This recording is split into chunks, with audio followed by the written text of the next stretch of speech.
Sukihantu and good evening to ladies and gentlemen. Welcome to Dhammadana series brought to you by Buddhist Mahavihara Malaysia. Today's sessions is also live on TBC and Facebook. Do subscribe to our Facebook for more information. The topic for tonight is the Buddha's teaching on emotions by Bhante Suddhaso. Just a bit background about Bhante. Bhante Suddhaso is a bhikkhu trained in the Thai forest traditions of Ajahn Chah. He was ordained and trained by Ajahn Pasono in the US. He had also lived for extended periods of time at Bhavana Society and many other Buddhist monasteries of both Theravada and Mahayana lineages. His teachings are focused on the early Buddhist texts and their practical application, both in meditation practice and in daily life. In 2016, Ayya Soma and Bhante Sudaso co-founded Buddhist Insights, an organization with the missions of increasing access to monastic Buddhism in Western countries.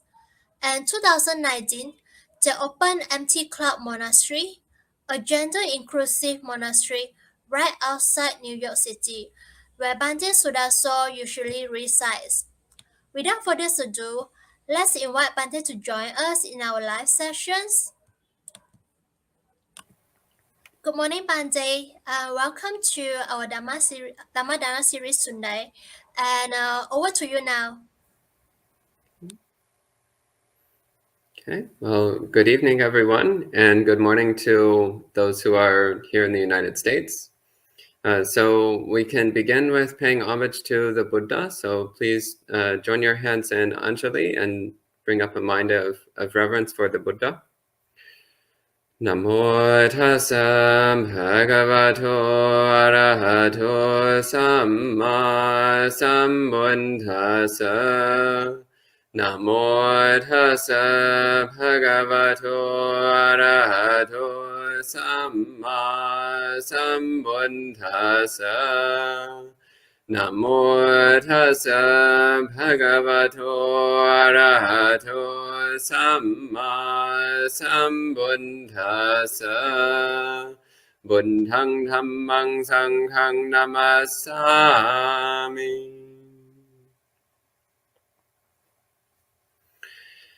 So welcome to everyone who's participating, especially any members of the Mahasangha, so bhikkhus or bhikkhunis who are joining in today, as well as to all of our lay friends who are here to learn more about the Dhamma.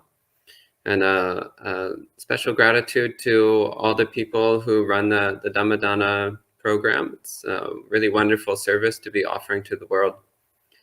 So much appreciation for inviting me to come and be part of this program for a session. So the topic for today is the Buddha's teachings on emotions. And this is an important topic for many reasons. Well, one reason is because we all have emotions. So it's actually very important to understand what our own experience is and how to relate it to the Dhamma. And it's also very important because there's a lot of misunderstandings about how to relate to emotions in Buddhist practice. So actually, relatively often, I'll hear people say things like, aren't we trying to get rid of all of our emotions? Isn't the point of Buddhist practice to eliminate our emotions? And the answer is no, that's actually not what we're trying to do. That's not what it means to be a Buddhist practitioner. And it's not what it means to be awakened. So an awakened being doesn't necessarily remove all of their emotions, but rather their relationship to emotion has changed. So from an unhealthy way of relating to emotions to a healthy way of relating to emotions. So first off, it's important also to have some understanding of what we mean when we talk about emotion. So emotion fits most easily into the category of mental objects or mental phenomena. So emotions are sankharas, So a sankhara is a conditional phenomenon, compounded phenomenon. It's something which is a temporary construct within the world of samsara. It's a temporary construct. And a sankhara can be physical, or it can be non-physical, or it can be some combination of the two. So emotions are predominantly they're mental phenomena, mental objects, mental processes, mental activities, mental sensations. But they can also have a physical correlate. So when there's some emotional experience happening in the mind, there's often some corresponding sensations in the body as well. So although emotions are predominantly a mental experience, it can also affect our physical experience. It can affect how we experience our bodies as well. So first off, it's good to, again, remember that the basic beginning point for any kind of investigation and analysis of our experiences with sati, with mindfulness, with clear awareness. And it's also important to remember that this is not the beginning point of Buddhist practice. So sati is actually relatively advanced in Buddhist practice. Buddhist practice always begins with generosity, so dana, and morality, sila. So we start by practicing generosity, and in the course of giving things to others, sharing with others, caring about others in this very real, tangible way, we're cultivating wholesome karma, and we're also generating positive emotions. So emotions of kindness, of compassion, of caring, and a sense of happiness and joy connected with wholesome activities. So when you give a gift to somebody else and you feel happiness and joy arising from your own act of generosity, that's happiness connected with the wholesome. So this is an emotion which is supportive to one's Buddhist practice and which ultimately leads towards both a positive rebirth, or can also be a supportive condition for attaining awakening. And similarly with practicing morality. So taking on the moral practices, the 5 precepts of a lay person, or if one is taking on a more renunciant path, it might be 8 precepts, 10 precepts, 227 precepts, 311 precepts. So taking on moral practices, which the foundation is the precepts, and the precepts are all about not causing any harm to ourselves or to others. And also we make an active effort to bring benefit to ourselves and others. So the first precept is not killing. So that's the basic thing, is don't kill sentient beings. But we also actively try to support and nourish and care for other sentient beings. And that helps to, again, produce positive emotions. So wholesome emotions, emotions which are productive of good karma and supportive of awakening. Similarly with not stealing, that's the basic precept, is not to steal. But the more advanced practice is to practice generosity, giving and caring and sharing what we have with others. So this also, again, as I mentioned earlier, is a way of producing positive emotion, producing emotions which are good karma and support our practice of awakening. Similarly with the third precept, so avoiding sexual misconduct. So sexual misconduct is infidelity, adultery, sexual assault, and so on. So we try to avoid that. And instead we cultivate trustworthiness and genuine kindness in our relationships. So again, producing positive emotions. So loving kindness and compassion, and trustworthiness, respect for each other. And the fourth precept, not telling lies. Again, that's the basic practice, is just to not tell lies. The more advanced practice is to say what is true, what is beneficial, and to say it gently at the right time and with a mind of metta, a mind of loving kindness. So here also we're cultivating wholesome emotions, positive emotions. And finally, the fifth precept of not consuming alcohol or any other intoxicant that weakens our mindfulness and self-restraint. Here also, that's the basic practice, but the more advanced practice is to cultivate continuous mindfulness, self-awareness, and self-restraint. So a constant sense of heedfulness and alertness, vigilance. Which is also supportive of developing wholesome emotions. So this is actually where Buddhist practice starts, is with practicing generosity and morality. And practicing generosity and morality already supports the cultivation of awareness of body-mind, cultivates the development of a knowing of what's going on within our own body-mind.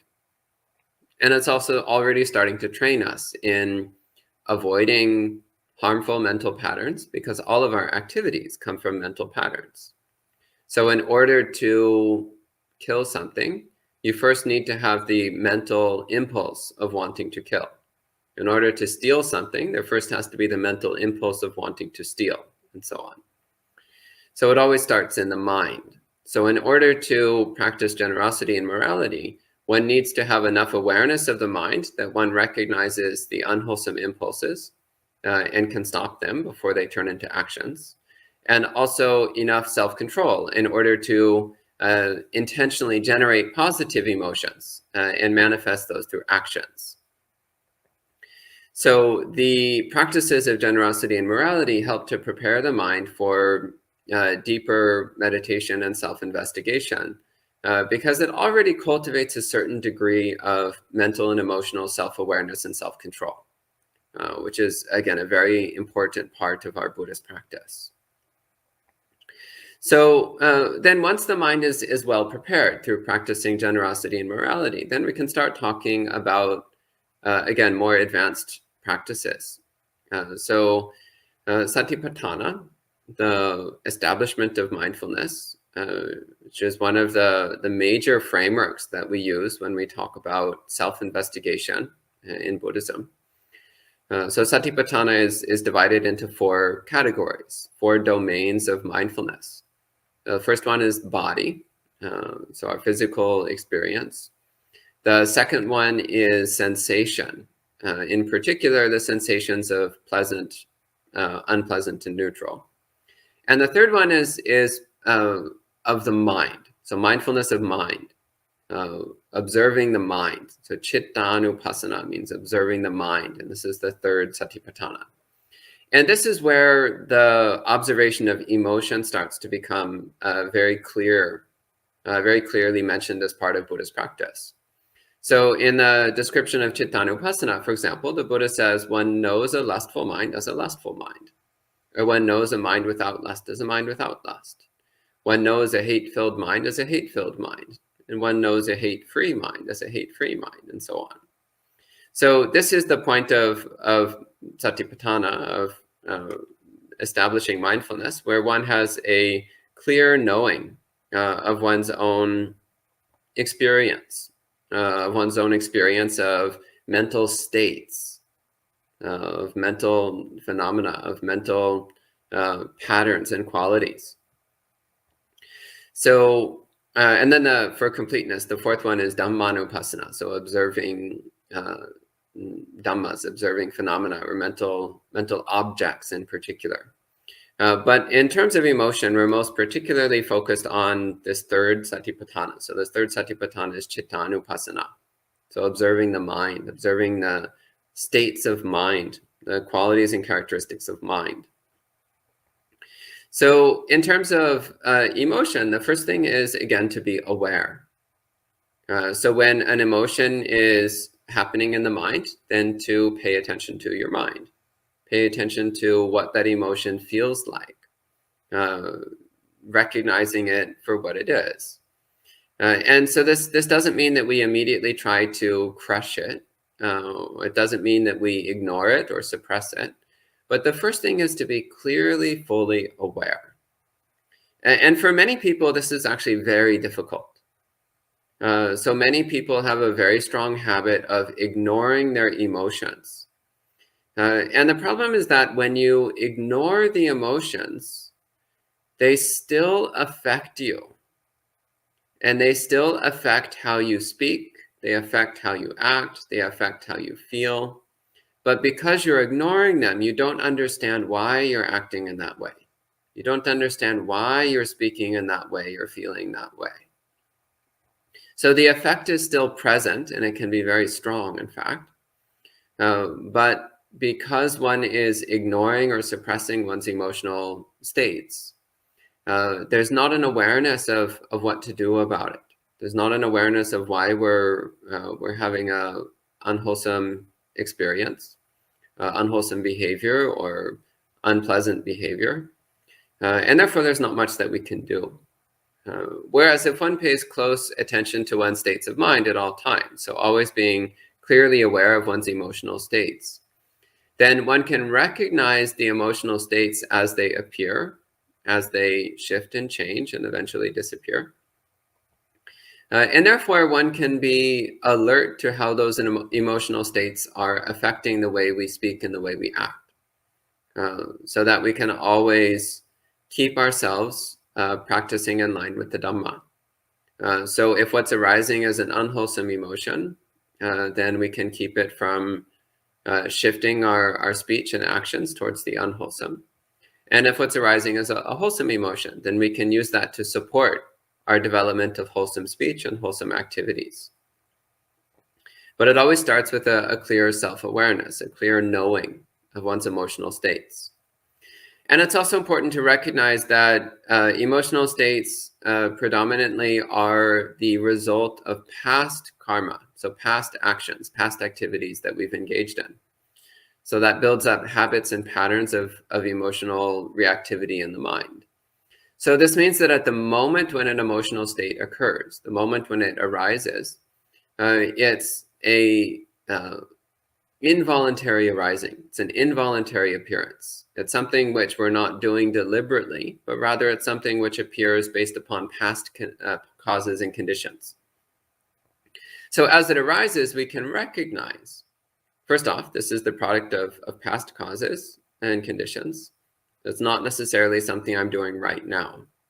So for example, you might just be sitting on the train one day and spontaneously this feeling of hatred or anger appears in the mind. And you're like, oh, I'm a horrible person. I'm such a bad person. I'm an angry person. I'm a hateful person. I'm horrible. But actually, that's not correct. You're not a bad person. You're not an angry person. You're not a hateful person.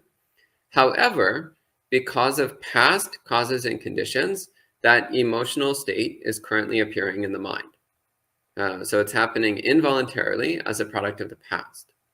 But once it appears, then we have a choice. Do we choose to participate in that emotional state to make it stronger? Then now we're making deliberate karma in the present moment.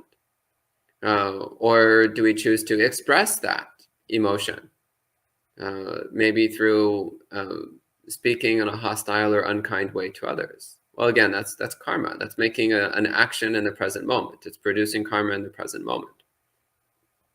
Or do we choose to ignore that emotion and pretend it isn't there? Well, again, that's making an action in the present moment, an action which leads to delusion, which is not something we want to cultivate. So the proper way to behave then is to clearly identify the emotional experience as it's arising. First off, recognize that in the moment of its arising, it is subconscious, it's unintentional, it's involuntary. Therefore, it's not something we're actively doing right now. It's like seeing something with your eyes. But the object you're looking at is not you. It's something outside of yourself. It's something you're not creating. So in the same way, when the emotion first arises, we're seeing it, but it isn't who we are. It's not something that we're doing. So we recognize it as anatta, as impersonal, not me, not mine.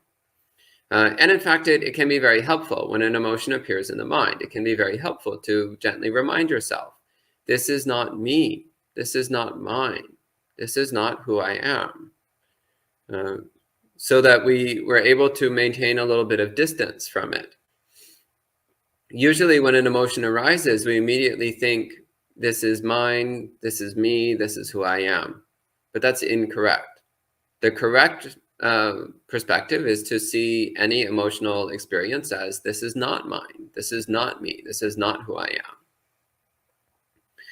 am. And our next activity then is to identify the emotion as either wholesome or unwholesome. So is it an emotion that supports the practice of wholesome mind states, or is it something which obstructs unwholesome mind states? So if it's wholesome, for example, loving kindness is a wholesome emotion, metta, wholesome emotion, then it's actually worth supporting and nourishing that, making it stronger, deliberately making it stronger. If it's an unwholesome emotion, again, such as anger or hatred, then we want to be very careful that we don't let it affect anything that we do or anything that we say. And we also want to be very careful not to nourish and feed that emotion in any way. And in fact, we want to make an effort to cultivate positive emotion to replace that, to replace the unwholesome emotion. And also, as emotions arise, again, often they seem to be completely out of control. And the reason that they seem to be out of control is because they are, again, at the moment of their arising, they are involuntary and therefore, in fact, out of control. They're not something that we can directly control because we're not producing them in the first place.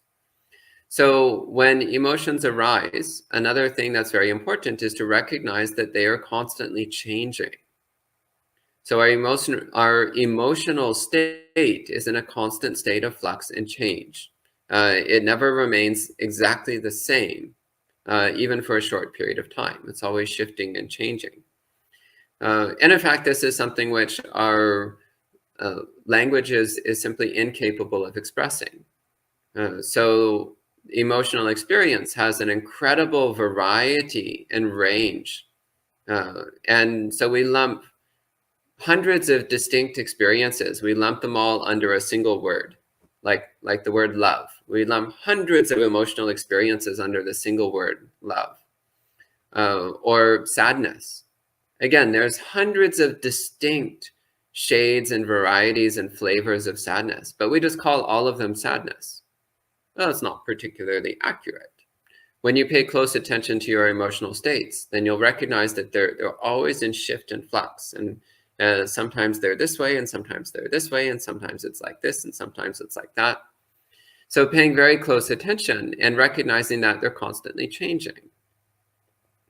And recognizing also that when we identify as any emotion, when we get wrapped up and involved and consumed with any emotion, then it becomes a cause of suffering.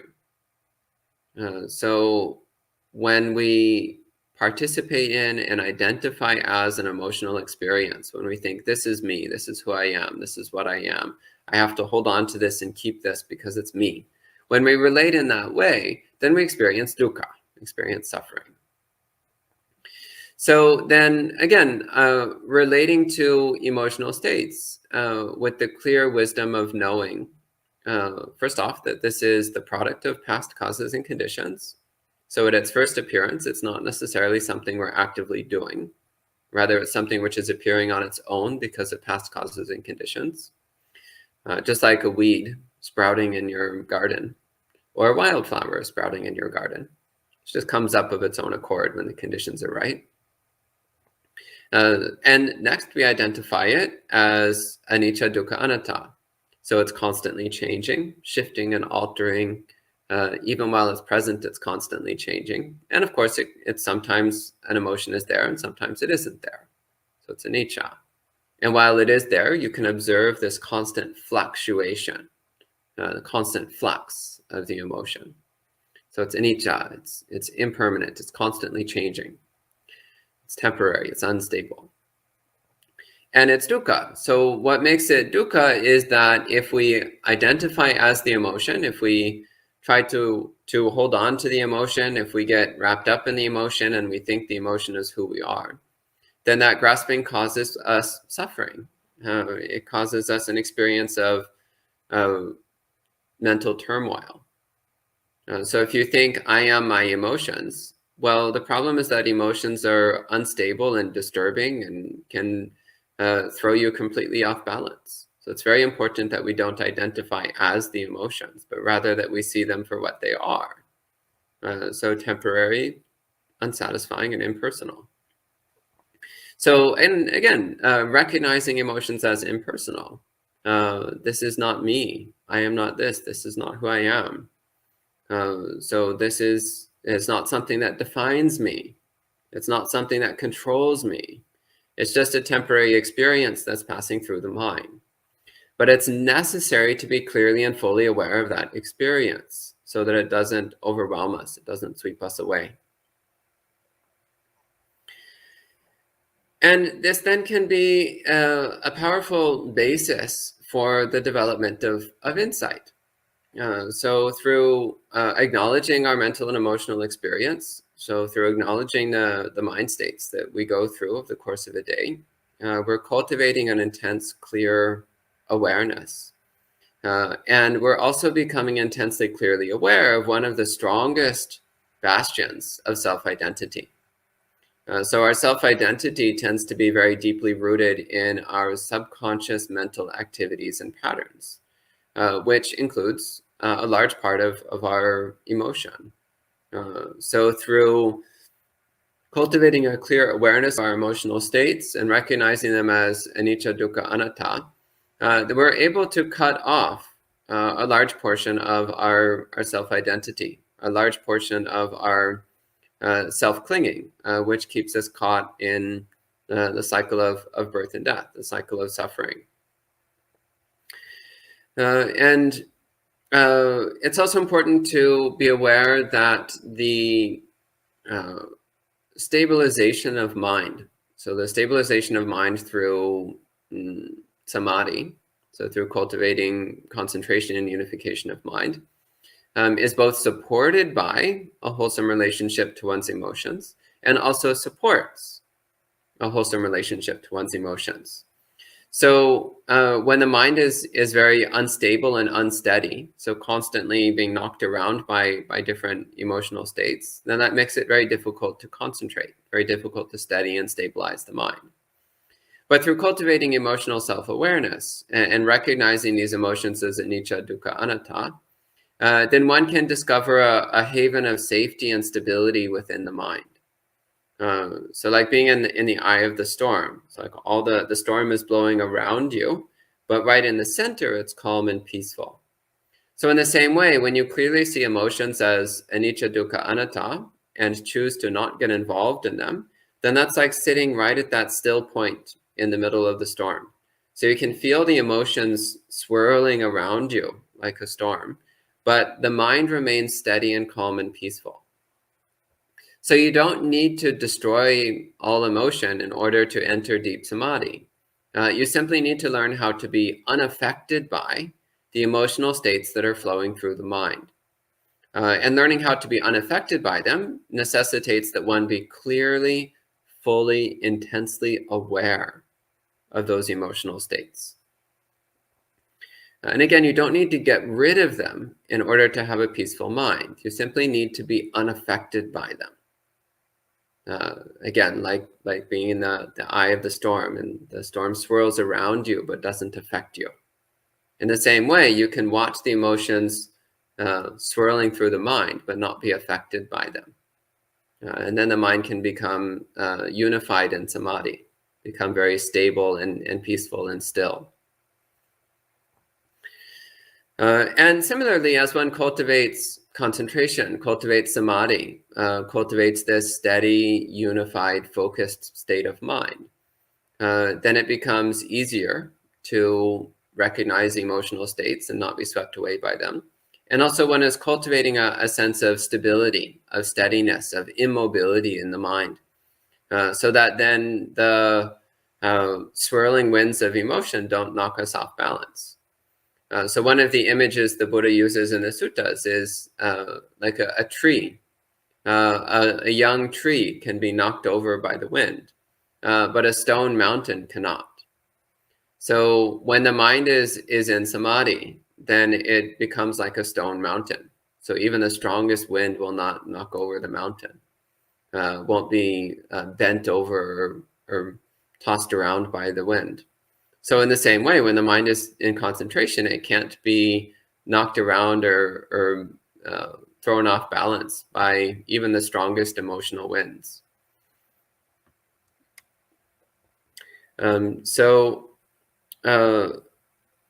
These are just a few thoughts which come immediately to mind about the cultivation of mindfulness of emotion. So cultivating a wholesome relationship with emotion. So one thing which I think is very useful in any discourse about Dhamma is to have discussion.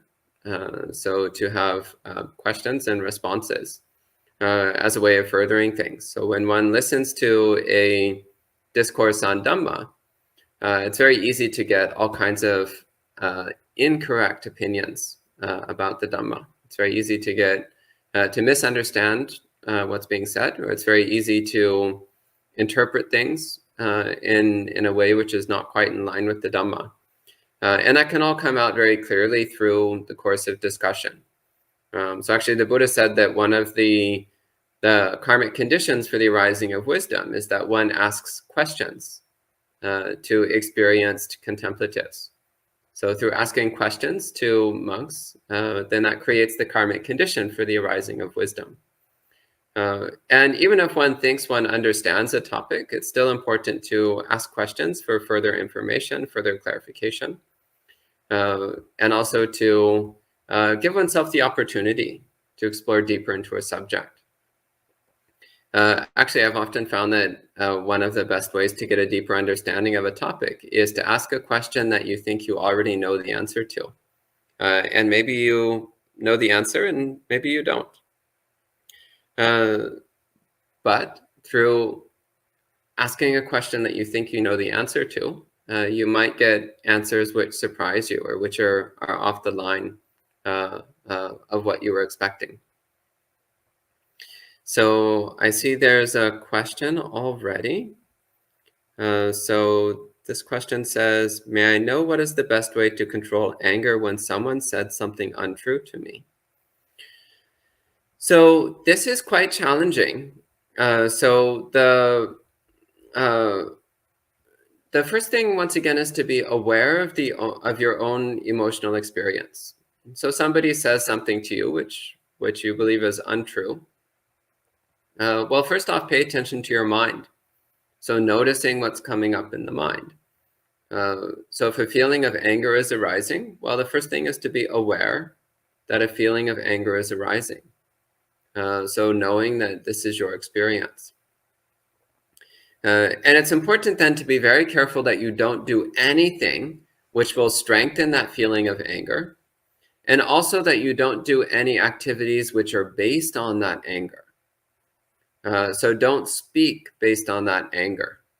Don't do any physical activity based upon that anger. And sometimes that means that you don't reply right away. Sometimes it means that you take some time to stabilize your mind, to steady your mind before you respond to a situation. And that's okay. One thing which is actually really helpful in these situations is to come back to the feeling of your feet against the ground. So always grounding your attention through the sensation of your feet, keeping the mind steady and stable by focusing with mindfulness of the body. And controlling the anger, well, recognize the anger as again, conditional. So it arises based upon conditions. It's temporary, it's unstable, and it's impersonal, so it's not who you are. But also recognizing that if you act based upon that anger, then you might say and do things which are unwholesome. You might say and do things which generate bad karma and possibly also damage your relationships with other people. So producing harm in your life, both in the short term and in the long term. So that's something to watch out for. So And as for controlling anger when it arises, well, actually, the truth is that once the anger arises, it's already too late to control it. The best way to control anger is to practice a lot of loving kindness meditation so that your mind's habit is towards loving kindness rather than towards anger. Then when you're in situations which would normally trigger an anger response, it won't have that effect on you. So we're more interested in vaccinating the mind rather than trying to cure it when it's already sick. So practicing loving kindness all the time is a way of vaccinating the mind against the arising of anger in the first place. If you constantly saturate the mind with metta, with loving kindness and compassion, then anger will come up much less frequently, and it will be much less strong when it does come up. Another thing which helps a lot is, again, to do a lot of samadhi practice. So when you cultivate samadhi, you're training your mind to be peaceful and calm and still while remaining alert and aware. So this also means that anger will come up less frequently and will be much less strong when it does appear. In the moment when the anger is present, again, your number one priority is don't strengthen the anger. And your next priority is don't do anything which is based on anger. Don't speak based on anger. Don't act based on anger. Because that will just lead to you making bad karma, making bad choices, which make things worse both for yourself and for others. The main way to eliminate a negative emotion is through non-participation. So relax, steady your mind, and watch the anger, and the anger will fade away on its own. As long as you don't feed it, it will fade away on its own. So you can relax your face, bring up a little smile, just let the anger fade away, let it dissipate. It can also help to remind yourself that the world is full of unawakened people who make bad choices. And in fact, you are often one of those unawakened people who makes bad choices. So we can have compassion and forgiveness for the person in front of us who's making a bad choice, who's making an unwholesome choice, and we can wish well for them. May this person come to understand the Dhamma so that they can control themselves and not say wrong things, not do wrong things. And you can also then start to produce a mind of metta if you can. So wishing, may everyone be happy, may everyone be happy. Starting to stabilize the mind again through replacing an unwholesome emotion with a positive emotion, a wholesome emotion. Those are a few things that you can do. And I see another question. Kelvin asks, is it better to suppress negative emotions according to the Dhamma or find ways to overcome it? If so, what are some of the methods as prescribed in the Dhamma? So again, I don't particularly like the word suppress, because when we talk about suppressing emotion, it's not actually fixing the problem. It's more ignoring the problem. So the first thing is, once again, to be aware. So don't try to ignore the emotional state. Be aware of it, but don't act it out. If an unwholesome emotion is present, don't act it out through speech and body. And as I was mentioning before, so cultivate insight, so recognizing it as anicca, dukkha, anatta, especially anatta is really helpful in dealing with emotions. So recognizing that the emotions are impersonal. They're not me, they're not mine, they're not who I am.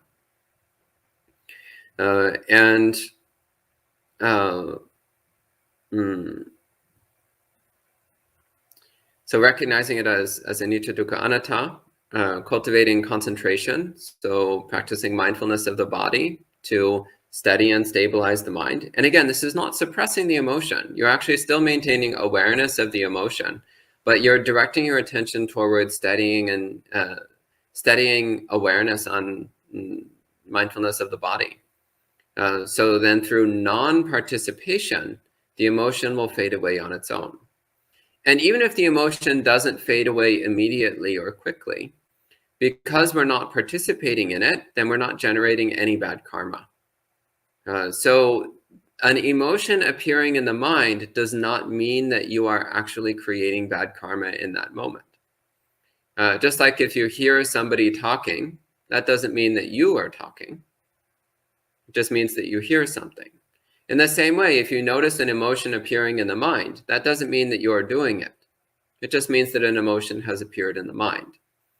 But you have a choice whether to strengthen that emotion or not. Do you feed it or do you let it starve? So if you let the emotion starve, then it will fade away on its own.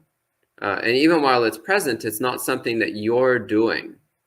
Therefore, you are not generating any bad karma.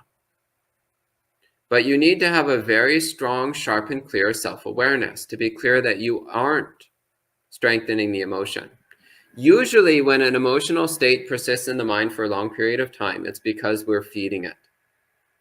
We're actively doing something to feed and nourish and sustain that emotion. So you need to be very careful that you aren't doing that.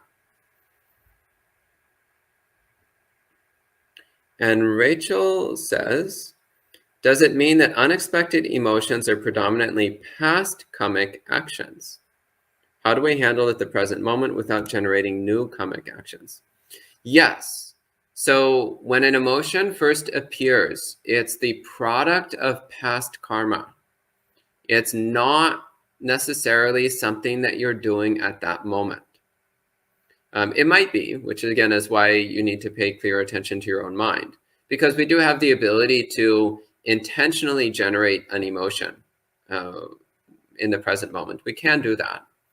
But usually an emotion appears because of past karma, past actions that we've done, which have trained the mind to react and behave in particular ways. So we're actually not in control of our mind most of the time. Usually our mind is more like a dog. It just does whatever we've trained it to do. So when an emotion first appears, it's usually the result of however we've trained our mind to be in the past. So then in the present moment, you want to be aware of it, but be very careful. Be very careful that you don't feed that emotion. If it's unwholesome, be careful not to feed it. If it's wholesome, then actually feeding a wholesome emotion is a good choice. But if an unwholesome emotion is present, then you want to be careful not to feed it. But you want to maintain full awareness of it. When you lose your full and clear awareness of an emotion, then it will start to subtly dominate your mind. It will tend to bleed out through everything that you say. It will bleed out through your facial expressions. It will bleed out through your tone of voice. It will affect how you move your body. And that can be visible to other people. And also it's something which is subtly nourishing that emotion. So you want to be careful to maintain clear awareness of the emotional states that are present. And again, if they're unwholesome, be very careful that you don't let it influence anything that you do with your body or your speech.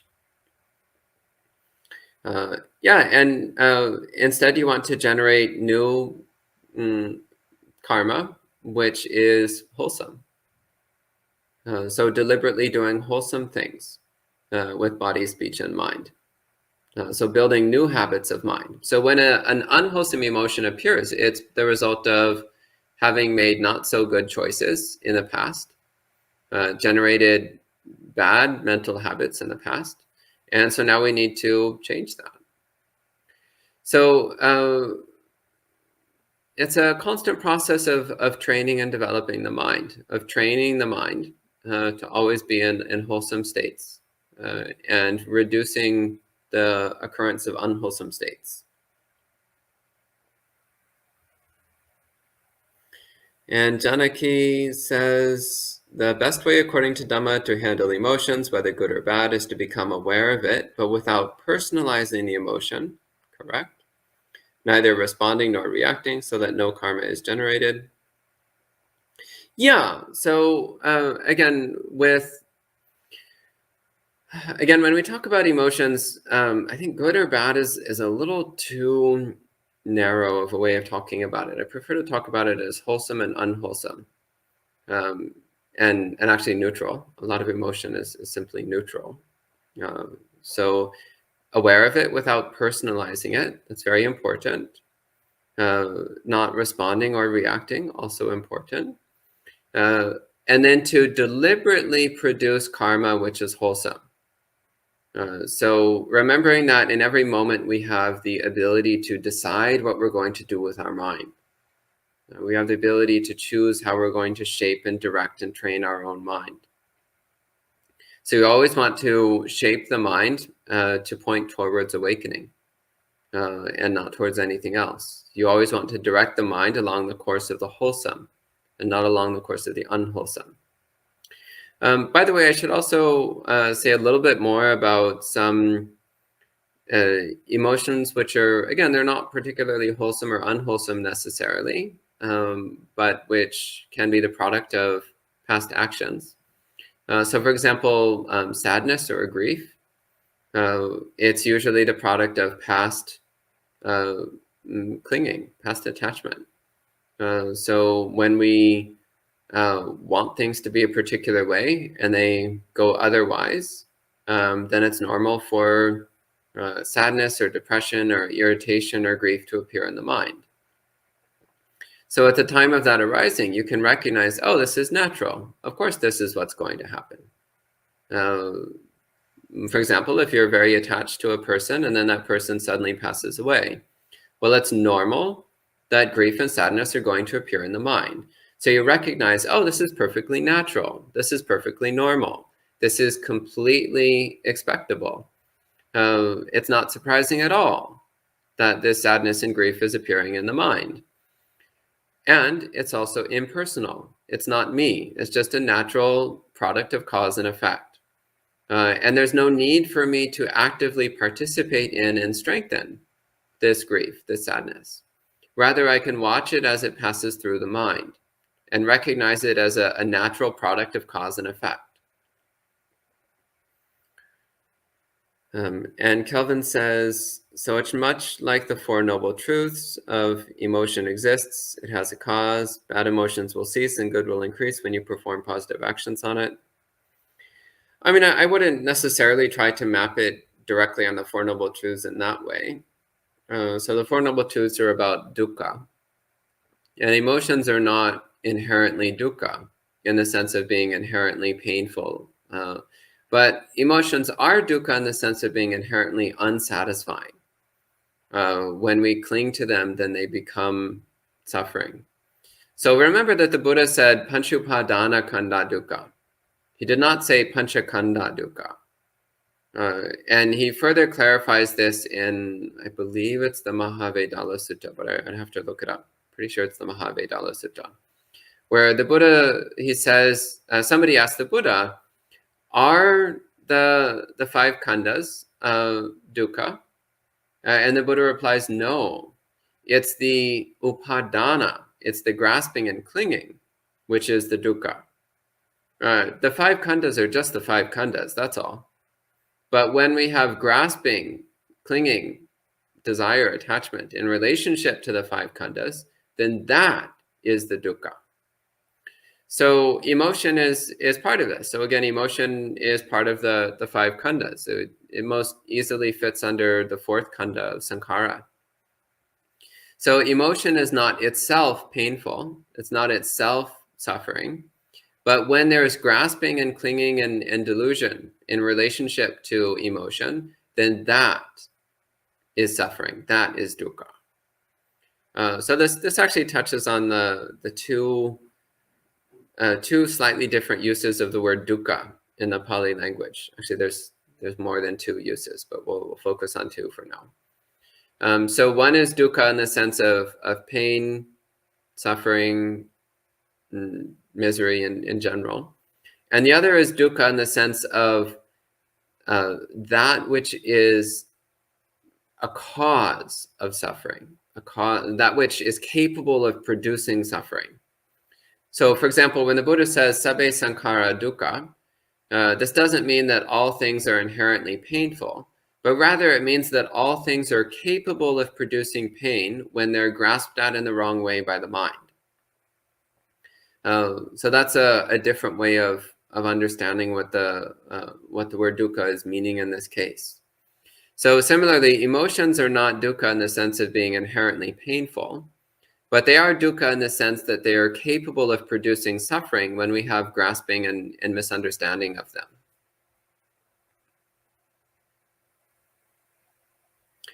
So if there's any other questions, then I can take some other questions. Or if that's all that we have, then we can go ahead and start moving towards wrapping up. So again, just to briefly summarize that in Buddhist practice, we're not trying to eliminate emotions. So we're not trying to become lifeless robots. That's not the purpose of Buddhist practice.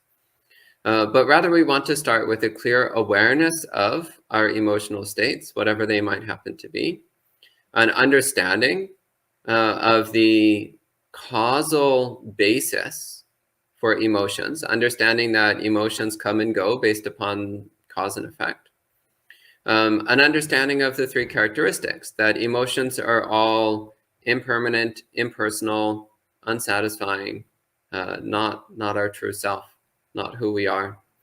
An understanding that we always have a choice, whether or not to act based upon emotions that appear or not.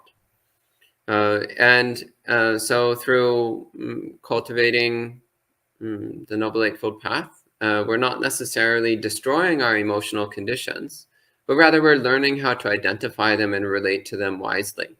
Learning how to relate to them in a way that reduces our suffering and reduces the harm that we cause to others. And it leads to an increase in wisdom and mental stability. So I think that's all I have to say for this session. So again, thank you to everyone who manages this program, who sets it up and keeps it running, and also to all of you who have joined in today to have a discussion about the Dhamma. It's always wonderful to spend time discussing the Dhamma. And I think we can go ahead and conclude at this time with 3 sadhus, and then I'll pass it back over to the moderator of the program. So we can all say 3 sadhus together. Sadhu, sadhu,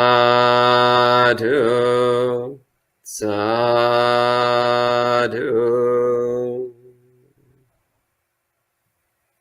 And we'll pass it back to the moderator.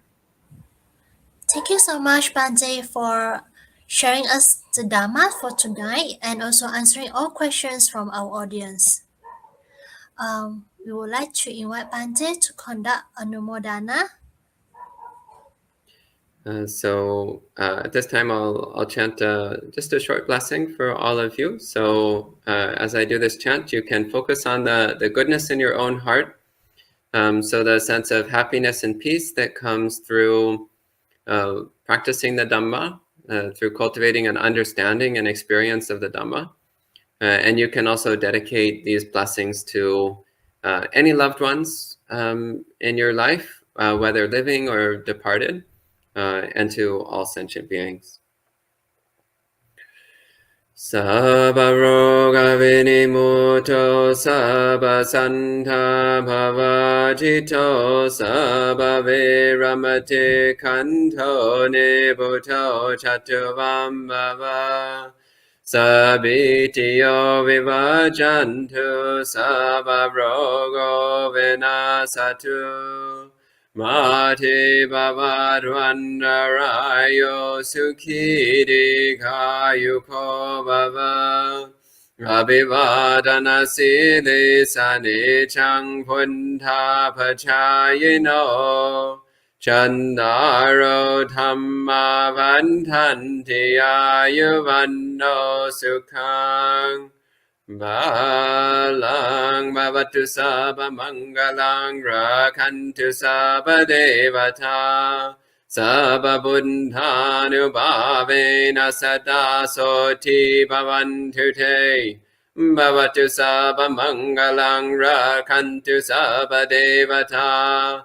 Sabbadhammanubhavena Suddhaso bhavantu te. Bhavatu sabbamangalang rakantu sabbadevata.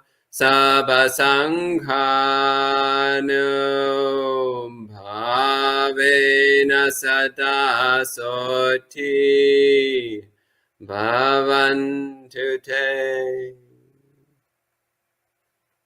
May the blessings of the Triple Gem always be with you.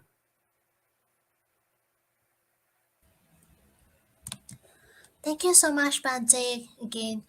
On behalf of the monk and management of Mahavihara, we would like to thank Bhante for his time and sharing his Dharma knowledge with us. We would also like to express our gratitude to all our sponsors for their kind donations and all our audience for joining us tonight. Good night, everyone, and have a pleasant evening. Suki Hanju.